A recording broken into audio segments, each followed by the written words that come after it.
વર્ષ પહેલા તમે બંને મારા માટે બહુ તપસ્યા કરી હતી. હું છું મનુ અને શત્રુપા.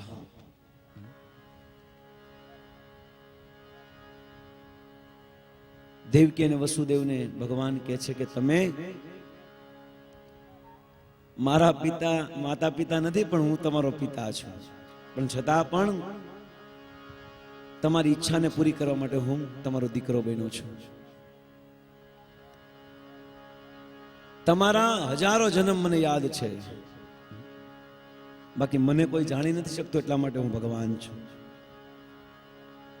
હજારો જન્મ મને યાદ છે. તમે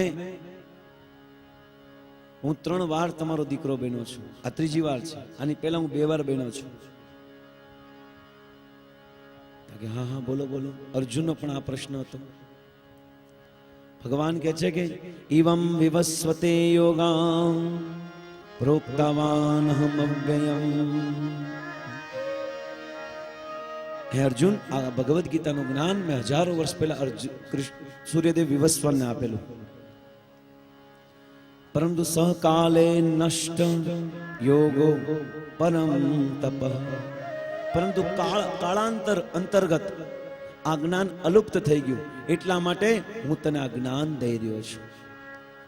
જ્યારે અર્જુને આ સાંભળ્યું કે ભગવાન તમે એમ કહો છો કે આ સૂર્યદેવ વિવસ્વાનને ઈક્ષ્વાકુ વંશમાં કરોડો વર્ષ પહેલા તમે આ જ્ઞાન આપ્યું, પણ મેં તો એ જોયું છે કે તમારો જન્મ તો હમણે થયો અને આપણે 2 મામા ભાઈના છીએ, અને તમે એમ કહો મેં કીધું કરોડો વર્ષ પહેલા આ ભગવદ ગીતાનું જ્ઞાન સૂર્યદેવ વિવસ્વાનને આપ્યું. બહુ સુંદર પ્રશ્ન કરે છે. અપરો ભવતો જન્મ પર જન્મ વિવસ્વત કથદ ઇતિ મે જાનિયા. હું કેમ જાણી શકું કે તમે સૂર્યદેવને જ્ઞાન આપ્યું? ત્યારે ભગવાન કહે છે વેદમ અહમ સમિતિદાની વર્તમાની ચ અર્જુન. અર્જુન અહમ વેદ સર્વાણી નત્તમ વેત્થમ પરમ તપઃ. મને તારા હજારો જન્મ યાદ છે. અપરમ ભવતો જન્મ પર જન્મ વિવસ્વત.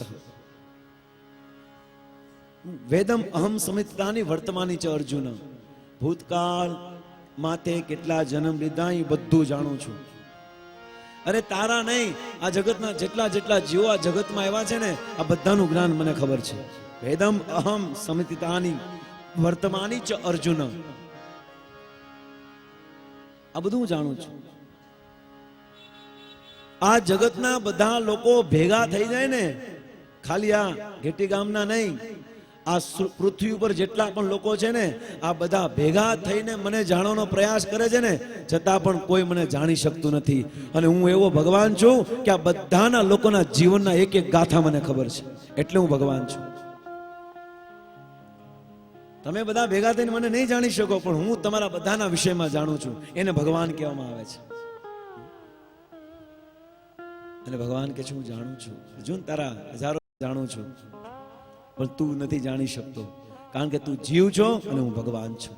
આ તો અંતર છે જીવમાં અને ભગવાનમાં. જીવ અણુ છે અને ભગવાન વિભુ છે.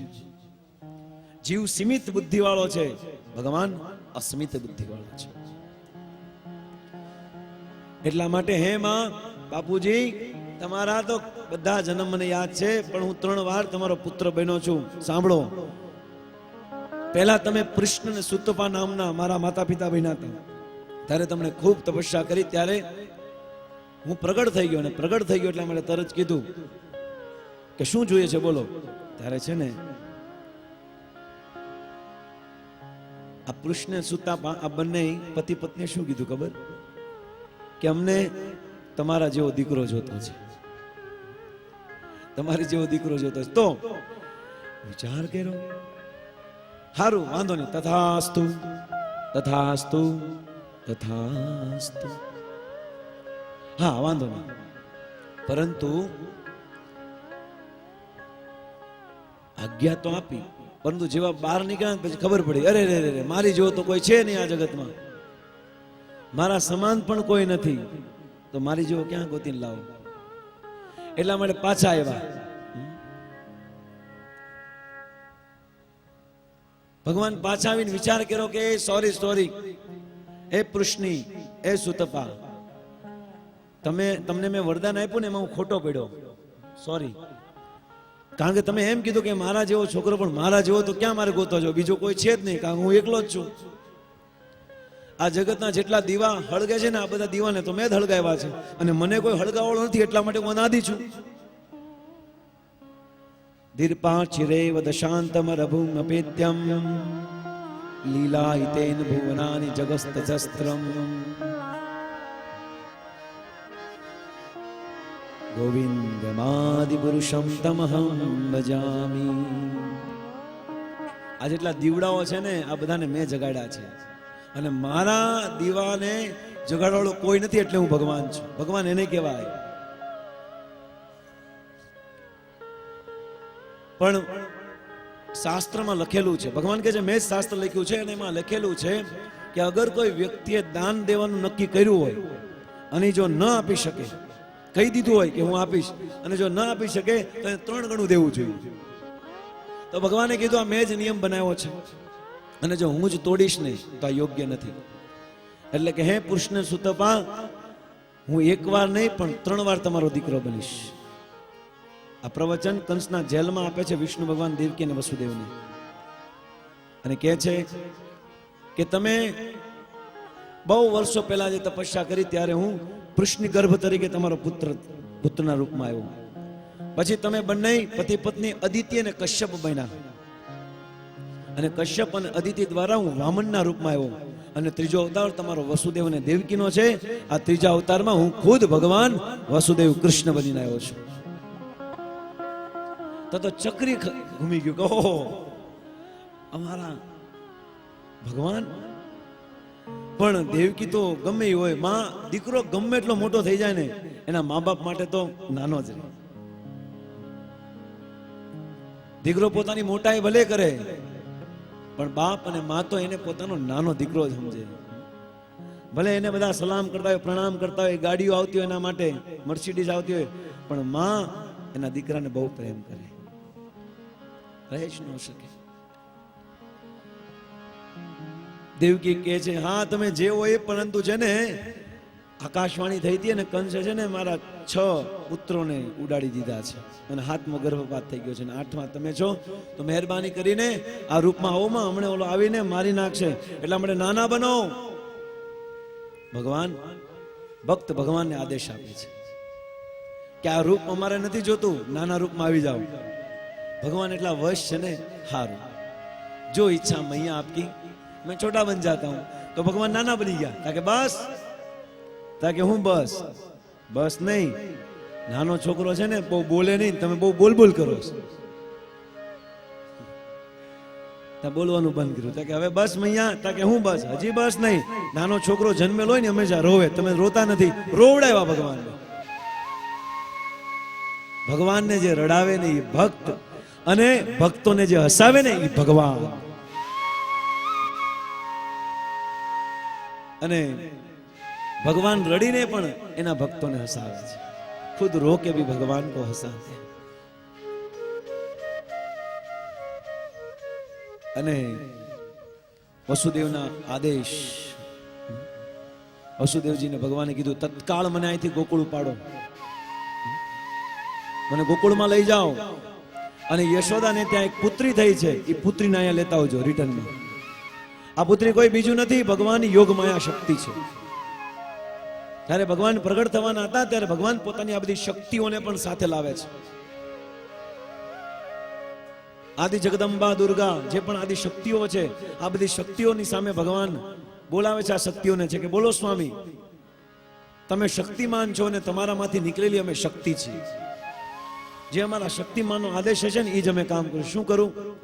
તાકે તમે જાઓ યશોદાના પુત્રીના રૂપમાં બનો, યોગમાયનું રૂપ ધારણ કરો, અને ત્યાંથી વસુદેવજી તમને લઈ જશે.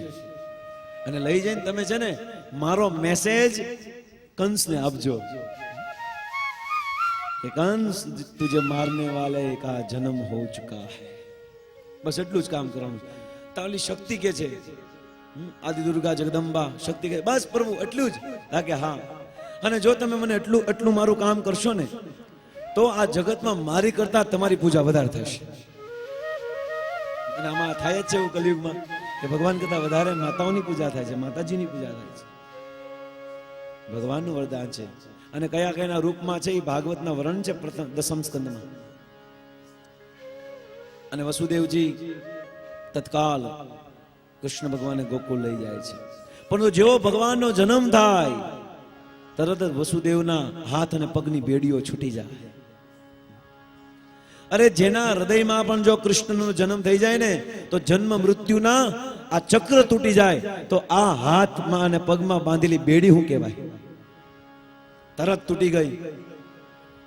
અને ભગવાનના આદેશ લઈને એ જ વસુદેવજી ભગવાન કૃષ્ણને લઈને નીકળે છે. પરંતુ કારાગાર દરવાજા બંધ છે, પણ જ્યાં ભગવાનનો જન્મ થાય ને ત્યાં તાળા પણ ખુલી જાય છે ચાવીઓ વગર. આ જગતમાંથી બહાર નીકળવાની ચાવી આપણી પાસે નથી. આ ભવસાગરને પાર કરવાની ચાવી આપણી પાસે નથી. આ ભૌતિક જગતમાંથી મુક્ત થઈને આધ્યાત્મિક જગતમાં જવાની આપણી પાસે ચાવી નથી. પણ જો મારા તમારા હૃદયમાં કૃષ્ણ ભગવાનનો જન્મ થઈ ગયો ને તો આ તાળું ઓટોમેટિક તૂટી જશે. અને ભગવાનનો જન્મ થતા જ બધા જ તાળાઓ તૂટી ગયા. અને જેટલા સિપાહીઓ હતા, ચોકીદારો હતા, આ બધા જ યોગ માયામાં સૂઈ ગયા. અને એ જ જો વસુદેવજીએ એમનો કીધું. હવે यहाँ પર બહુ સુંદર પ્રશ્ન આવે છે, પ્રશ્ન થાય છે. બાકી બધી લીલા તો સાંભળી દેશે, પણ હું તમને જે કહું છું ને ગુરુ ગૌરાંગના આશીર્વાદથી મેં સાંભળેલું, આ કદાચ ઓછું સાંભળ્યું હશે. કે વસુદેવ સત્યવાદી છે. વસુદેવના વચન ઉપર કંસે એને દેવકીને માર્યા નહીં, 8મો ગર્ભ દઈ દેવાનો કીધો હતો, બરાબર? પરંતુ ધર્મ કોને કહેવાય? આની ઉપર આ પ્રશ્ન થાય છે. ધર્મ તુ સાક્ષાત ભગવત પ્રણીતમ.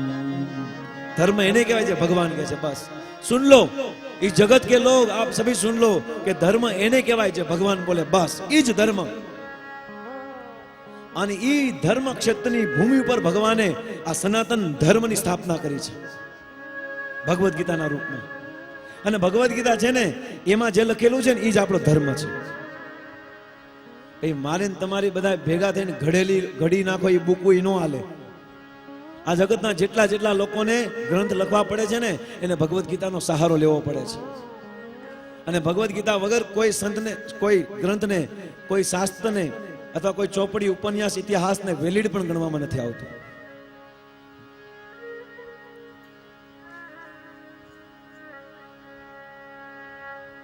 ભગવાન જે કહે છે એ સત્ય છે. બસ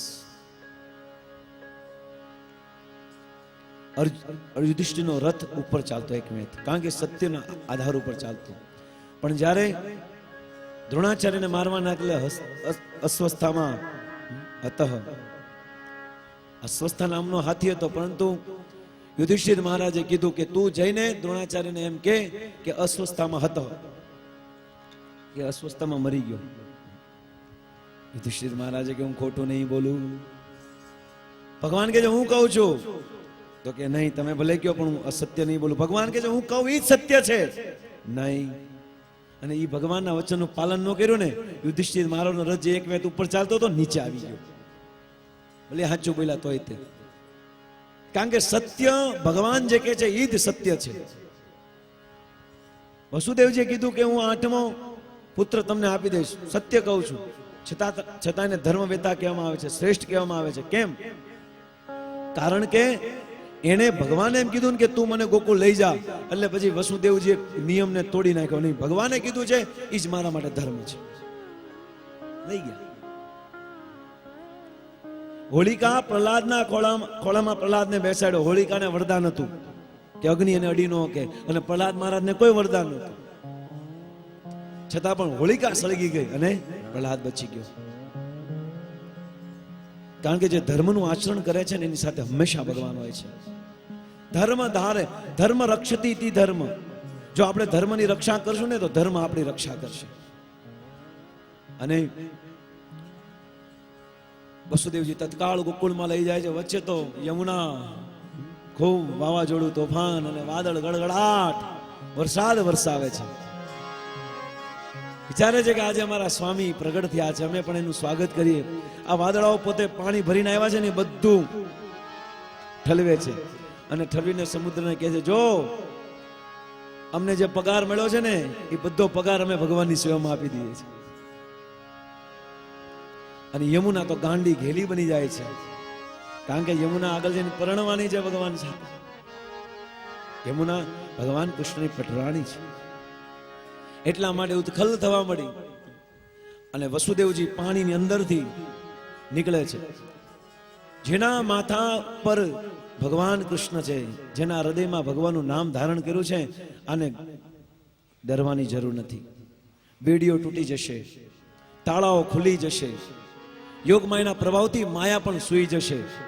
અને સૂઈ ગયા પછી જ્યારે ભક્તિમાં આપણે આગળ વધશું ને ત્યારે આ બધા પ્રોબ્લેમ, કઠિનાઈ આવશે. જેવી રીતે ભગવાનને ધારણ, જ્યારથી ભગવાનનું નામ લેશું ને ભગવાન આપની પરીક્ષા લેશે. વસુદેવજીએ ભગવાનને ધારણ કર્યા, એટલા માટે એ રસ્તામાં કેટલી અડચણો આવી, વાવાઝોડું આવ્યું, તોફાન આવ્યું. એમ જ્યારે ભક્તિની શરૂઆત કરશું ત્યારે આપણા જીવનમાં પણ વાવાઝોડું ને તોફાન આવશે. પણ જો વસુદેવજીએ ભગવાનને નીચે નથી મૂક્યા, શાસ્ત્રમાં વર્ણન છે કે વસુદેવજી ભગવાનને હૃદયથી લઈ ગયા છે, માથે નથી લીધા, ટોપલામાં. પણ હા, સમય પ્રમાણે, પરિસ્થિતિ પ્રમાણે આપણે વર્તમાન સમયમાં પ્રસંગને શ્રેષ્ઠ બનાવવા માટે આપણે આ કાર્ય કરે છે. બાકી વસુદેવજીને સૌથી વધારે પ્રિય શું કોણ હતું ખબર? કે કૃષ્ણ. અને જે સૌથી વધારે પ્રિય હોય ને એને આપણે ક્યાં રાખીએ છીએ? છાતી અડાઈને નથી રાખતા આપણા દીકરાને? વસુદેવજીને બહુ પ્રિય હતા, છાતીમાં લઈને, હૃદયમાં લઈને આ કૃષ્ણને નીકળ્યા. બહુ તોફાન આવ્યું, બહુ વરસાદ, તોફાન, વાવાઝોડું, પવન, છતાં પણ અતૂટ ભગવાનના નામ, ભગવાનને નીચે ન મૂક્યા. એમ આપણા જીવનમાં જ્યારે ભક્તિની શરૂઆત કરશું ત્યારે બહુ કષ્ટ આવશે. બહુ લોકો કહેશે આપને કે ભગતનો દીકરો બહુ જોયો, તિલક કરવા મળ્યા, આ કથા પૂરી થઈ ત્યાં તો તિલક કરવા મળ્યો ભગતનો દીકરો. બહુ આવું સાંભળવું પડશે, યાદ રાખજો. પણ છે ને એને સહન કરો. જો એ ભગવાનને મૂકી દેશો ને તો ભગવાન ગોકુળ નહીં જવાય. મારે તમારે જવું છે ક્યાં? આ જગતમાંથી ક્યાં જવું છે? મથુરા એક જેલ છે ને, એમાં ભૌતિક જગત એક જેલ છે. આ ભૌતિક જગતમાંથી મુક્ત થઈને આપણે ગોકુળ જવું છે. અને ગોકુળ ત્યારે જ જવાશે જ્યારે હાથમાં કૃષ્ણ હશે. વસુદેવજીના હાથમાં કૃષ્ણ હતા ને ગોકુળ લઈ ગયા. એમ જો ભગવાનના ધામમાં જવું છે ને તો ભગવાનનું નામ આપણા મુખમાં હશે તો જ જવાશે, ને તો નહીં જવાય. અને એમાં જો મૂકી દેશું તો વચ્ચે અટવાઈ જશું. અખંડ અપ્રતિહતા અહેતુકી ભક્તિથી કૃષ્ણને લઈને વસુદેવજી જાય છે. લગ્ન પહેલા જ યમુના મહારાણી ભગવાનના શ્રી ચરણોને સ્પર્શ કરે છે. પતિદેવ મારા પ્રણામ. લગ્ન થયા પછી નથી કરતા આપણે પ્રણામ. તો ધર્મ હોય પત્નીનો, अपने पति को प्रणाम करे. અને એમાં વૈષ્ણવ પતિ હોય ને તો એને તો ફરજિયાત કરવું જોઈએ. હાલાકી બધાને જ પ્રણામ કરવા જોઈએ, બધી પત્નીઓના પ્રણામ કરવા જોઈએ, આ ધર્મ છે. પણ હવે પ્રણામ કરતા તો હવે અત્યારે આપણે આવડતું છે નહીં, કારણ કે ક્યાંય કપડાં ધોતા હોય ઘરવાળો બિચારો વિયો ગયો હોય, અમે ક્યાં પ્રણામ કરવા જવા? આ ધર્મ છે.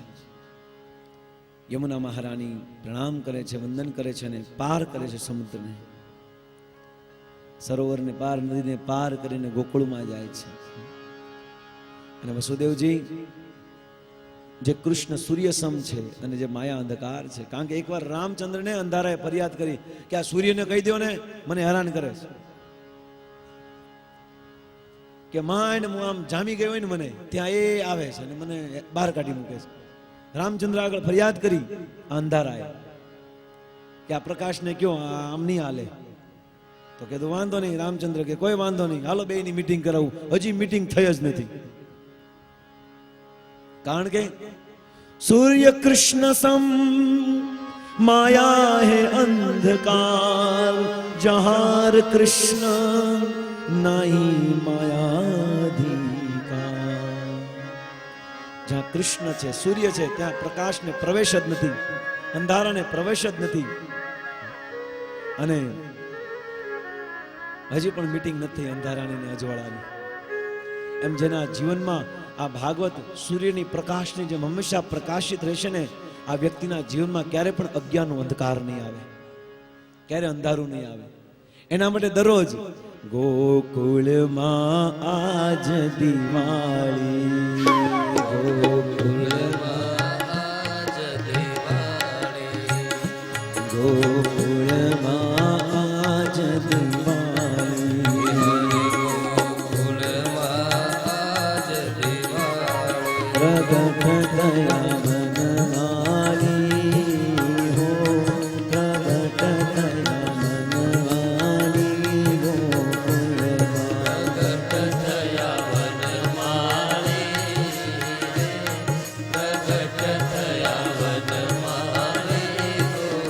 એ જ વસુદેવ ભગવાન શ્રી કૃષ્ણ લઈને ગોકુળમાં જાય છે.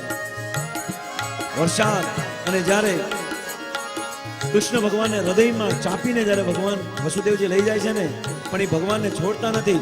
અને જ્યારે ભગવાનને છોડતા નથી, એટલો વરસાદ આવે છે, એટલો વરસાદ આવે છે, તો વસુદેવની રક્ષણ કરવા માટે અનંત શેષ બહાર આવે છે પોતાની ફેણ લઈને, અને વસુદેવને છત્રીનું રૂપ ધારણ કરે છે.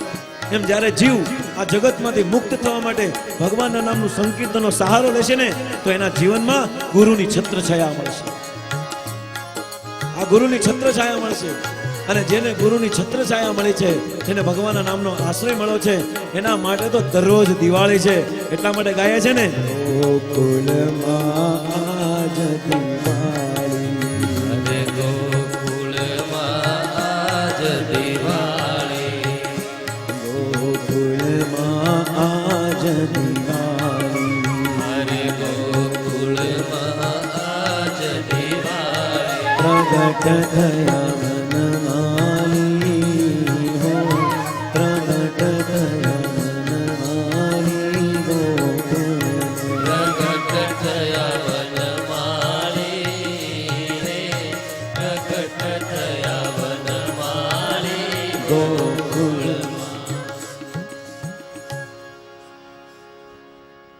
પ્રવેશ કરે છે વસુદેવજી. શેષ એને વરસાદથી બચાવે છે, અને અંદર શેષ ગુરુ છે. ગુરુ આપણા જીવનમાં આવતી કઠિનાઈઓનો સામનો કરે છે. ચૈતન્ય ચરિતામૃતમાં કહે છે, દીક્ષા કાલે શિષ્ય કરે આત્મસમર્પણ, સે કાલે કૃષ્ણ કરે આત્મસમ. દીક્ષાના સમયે જ્યારે કોઈ શિષ્ય ગુરુને પ્રણામ કરે, શરણાગત થાય છે ને, એ જ સમયે ભગવાન એને પોતાનો બનાવે છે. આત્મસમ. એના જેટલા પણ પાપ છે એ પોતે લઈ લે છે, એક છત્ર બની જાય છે. અને જેવી રીતે પ્રભુજી રામચંદ્ર સેતુને પાર કરવા માટે એક પુલ બનાવ્યો, માર્ગ આપ્યો સમુદ્રે, એવી રીતે યમુનાએ પણ વસુદેવજીને માર્ગ આપીને ગોકુળમાં લઈ ગયા. અને ગોકુળમાં લઈ જા અને ખૂબ આનંદ મંગલ થાય છે. અને ભગવાનને મૂકીને ત્યાં યોગમાયા જે પુત્રી છે ને લઈને લઈ જાય છે. પણ શાસ્ત્રમાં છે, નંદશ્ચ આત્મજન. બંને સમયે કૃષ્ણનો જન્મ વૃંદાવનમાં પણ થયો છે, ગોકુળમાં પણ થયો છે, અને ત્યાં પણ થયો છે. એમની એમ હતા કે ભગવાનનો જન્મ અહીંયા થયો છે ને પછી ત્યાં દેવા કે નહીં, બંને જગ્યાએ ભગવાન જન્મ થયો છે. કારણ કે ભગવાન તો એક સમયે હજારો જગ્યાએ અવતરિત થઈ શકે છે. પરંતુ આ મથુરાના કૃષ્ણને વસુદેવજી લઈને આ ગોકુળના કૃષ્ણની સાથે ભેગો કરી દે છે. યશોદાના ગર્ભથી પણ કૃષ્ણનો જન્મ જ થયો છે. અને દેવકીના ગર્ભથી પણ ભગવાન કૃષ્ણનો જન્મ થયો છે. પણ આ મથુરાના કૃષ્ણ આ ગોકુળના કૃષ્ણ સાથે ભેગા થઈ ગયા. કેમ? કારણ કે ગોકુળમાં વૃંદાવનમાં જે લીલા કરવાની છે, અસુરોને મારવાના છે ને, એ અસુરો કૃષ્ણ તો મારતા જ નથી. એ અસુરો તો ભગવાનની અંદર રહેલા એ વિષ્ણુ તત્વ, એ ભગવાનના અવતારો મારે છે. ભગવાનનું કામ મારું કાપવું નથી. ભગવાનનું કામ તો એના મિત્રો સાથે રમવું છે, ગોપીઓ સાથે રાસલીલા કરવી છે, અને નંદની યશોદાની સેવા કરવી છે, અને વૃંદાવનમાં મુરલી વગાડવી છે. બસ, બીજું કોઈ કામ જ નથી કૃષ્ણને. આ જ ગમે છે ભગવાનને. બાકી જે અસુરોને મારે છે ને, હવે આવશે એક પછી એક, હમણાં ધડાધડ અસુર. ભગવાન બધાને ઉડાડશે, પણ એ અસુરોને મારવાનું કામ છે ને ભગવાન નથી કરતા. એ ભગવાનની અંદર રહેલા વિષ્ણુ તત્વ કરે છે. મથુરાના કૃષ્ણ ગોકુળના કૃષ્ણ સાથે એક કરી દીધા વસુદેવજી. અને પછી જયારે અક્રૂરજી બોલાવા આવે છે, કારણ કે કૃષ્ણ વચન છે કે ન એકમ પાદમ ગચ્છતિ વ્રજમ, એક પણ ડગલું ભગવાન વૃંદાવને છોડીને બહાર જતા જ નથી. કૃષ્ણ વૃંદાવને છોડીને બહાર જતા જ નથી. એટલા માટે અક્રૂરજી જ્યારે કંસ દ્વારા કૃષ્ણને બલરામને લેવા માટે મોકલે છે, ત્યારે કૃષ્ણ તો જે મૂળ કૃષ્ણ છે ને, એ તો ત્યાં જ રહી જાય છે, ગોકુળમાં જ રહી જાય છે. બાકી જે મથુરાથી લાવ્યા હતા ને, એ કૃષ્ણ મથુરા આવ્યા જાય છે. કૃષ્ણ કે વૃંદાવનને છોડીને મને કઈ જવું જ નથી ગમતું. એ મારું વનરાવન છે રૂડું, રે વૈકુંઠ નહીં રે આવું. મારું વનરાવન છે રૂડું, રે વૈકુંઠ નહીં આવું. વનરાવન છે રૂડું, રે વૈકુંઠ નહીં રે આવું. મારું વનરાવન છે રૂડું, રે વૈકુંઠ નહીં રે આવું. નહીં આવું હો નંદજી નારાયણ, રે વૈકુંઠ નહીં રે આવું. હે નહીં આવું હો નંદજી નારાયણ, રે વૈકુંઠ નહીં રે આવું. મારું વનરાવન છે રૂડું, વૈકુંઠ નહીં રે આવું.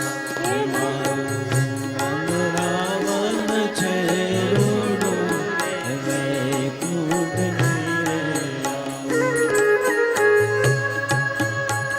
હો! તાલી બજાતે હોય.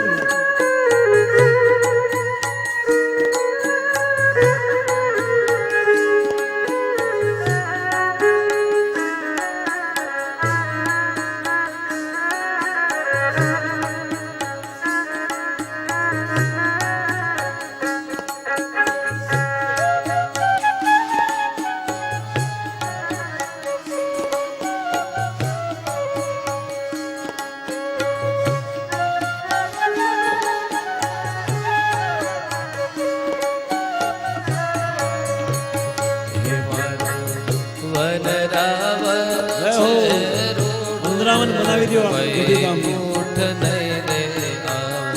અમારા માતાએ તો બનાવી દીધું. જો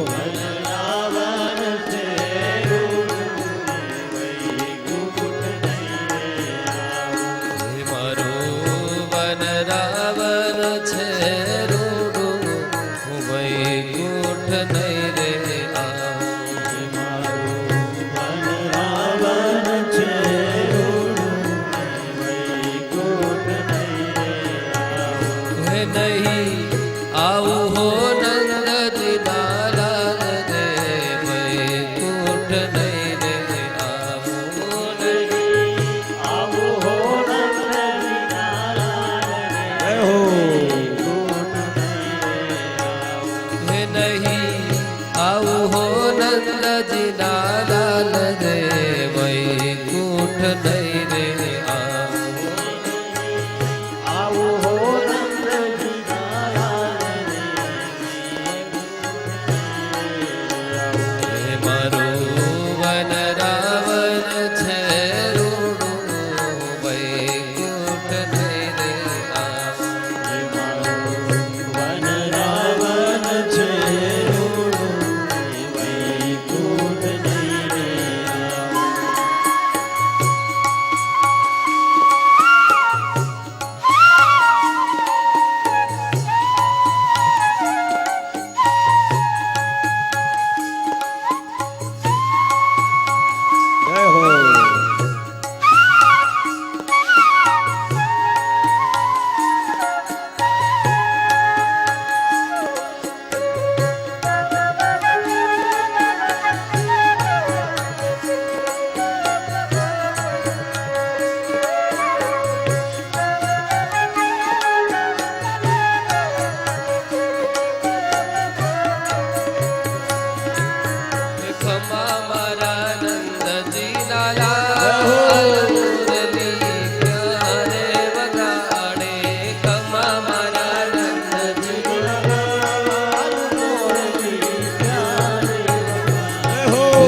ખમા મારા નંદજીના લાલ મુરલી ક્યારે વગાડે અમારા વડીલો જુવાનો થયા છે હો હવે ભાઈ.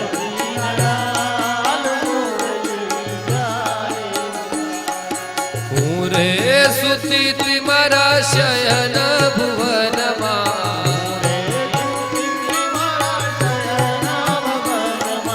હું રે સુતી તી મારા શયન ભુવનમાં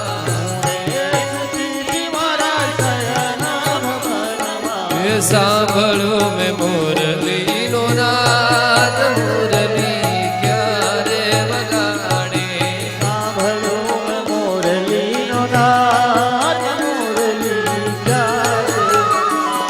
એ ખમા મારા નંદજીના લાલ જય હો, જય હો. ક્યારે વગાડે યુવાનો થોડા થોડા દૂર જજો. અમારા ભક્તિને પ્રાર્થના છે થોડા વડીલોને નાચવા દો. જય જય હો. અમારા ગોરધનભાઈ આવે છે નાચવા.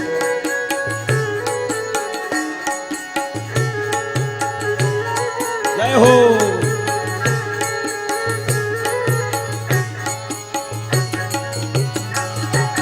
હીરે મુરલીએ મન મારા મોહ્યા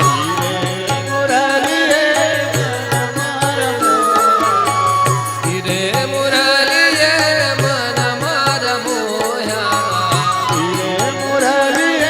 મન મારા મોહ્યા હે મેલ્યા છે ઘરને બાર મુરલી ક્યારે વગાડે